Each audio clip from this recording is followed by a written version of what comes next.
I've lost 229 pounds. Here's what I ate today. I get asked frequently whether I have cheat days or cheat meals. I have what I call a freebie day. I typically do this on a Friday. I'm going to show you what it looks like and tell you a little more about it. It's going to look pretty similar to a typical day of mine. I start out with a protein coffee, of course, and I have my regular 3 scheduled meals and then a snack.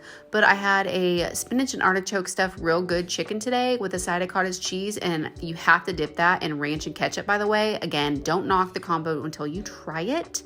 But I keep to the low carb, high protein meals. So I'm not eating anything that I typically wouldn't. And I pretty well know the calories of these meals, but I'm not tracking on a freebie day. I'm not tracking calories. I'm not tracking macros. I go a little bit more ham on my sauces and dips than I normally would. It feels very freeing to me in a way, just not to track the calories. But I still know in the back of my mind, I'm not doing anything that's going to throw me off from meeting my goals, if you will.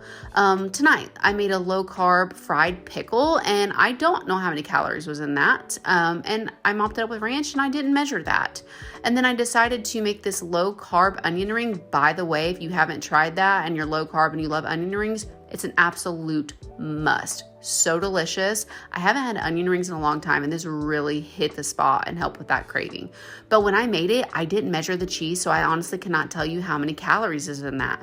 And a little while later, I was still hungry, and I decided to have another one because it's Freebie Friday, and I'm not going to feel guilty about it. And then I decided to have a little snack, but this is my calcium dark chocolate bar. So perfect little sweet tooth thing to get my calcium in. And then I had some of these sugar-free caramel pecan delight candies from Russell Stover. And then guess what? My sweet tooth was still kicking. And I had some lemon blueberry cake protein pudding left over in the fridge. So I decided to indulge and have some of that too.